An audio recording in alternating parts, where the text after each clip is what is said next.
नमस्कार, न्यूज मराठी 24/7 मध्ये आपल्या सर्वांचं स्वागत. अहमदनगर जिल्ह्यातील संगमनेर तालुक्यातून एक अत्यंत धक्कादायक आणि संतापजनक बातमी समोर येते. संगमनेरमध्ये विकृतीचा कळस पाहायला मिळाला असून एका 5वीत शिकणाऱ्या चिमुरडीवर अज्ञात नराधमाने ॲसिड हल्ला केलाय. अरणखांब परिसरातील घटना ताजी असतानाच वडगाव पान परिसरात तो घडलेल्या या कृत्यामुळे संपूर्ण जिल्हा हादरलाय. महिला आणि मुलींच्या सुरक्षिततेचा प्रश्न पुन्हा एकदा ऐरणीवर आलाय.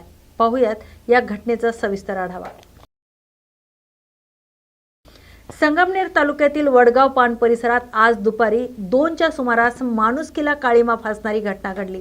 इयत्ता 5वीत शिकणारी एक अल्पवयीन मुलगी नेहमीप्रमाणे आपली शाळा सुटल्यानंतर सायकलने घरी परतत होती. ती हाडकेमळा परिसरात पोहोचली असतानाच दबा धरून बसलेल्या एका अज्ञात तरुणाने तिच्यावर अचानक ॲसिड फेकले आणि तेथून पळ काढला.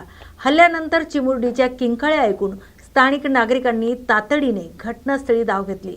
गंभीर जखमी झालेल्या या मुलीला प्रथम जवळच्या रुग्णालयात दाखल करण्यात आले. मात्र जखमींचं गांभीर्य लक्षात घेता तिला पुढील उपचारासाठी लोणी येथील प्रवरा रुग्णालयात हलवण्यात आले. सध्या वैद्यकीय पथक तिच्यावर उपचार करत असून तिची प्रकृती स्थिर व्हावी यासाठी प्रयत्न सुरू आहेत. घटनेची माहिती मिळताच संगमनेर तालुका पोलिसांनी घटनास्थळी धाव घेतली. अज्ञात हल्लेखोरांचा शोध घेण्यासाठी पोलिसांनी तपासाची चक्र वेगाने फिरवली. मात्र एकामागून एक घडणाऱ्या अशा हल्ल्यामुळे स्थानिक नागरिकांमध्ये भीतीसोबतच प्रचंड संतापाचं वातावरण आहे. अशा नराधमांना कठोर शासन व्हावं अशी मागणी आता वडगाव पान परिसरातून जोर धरते.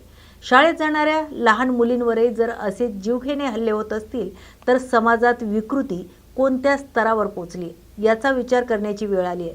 आरोपीला लवकरात लवकर अटक करून त्याला कठोर शिक्षा होते का याकडे आता सर्वांचं लक्ष लागलंय.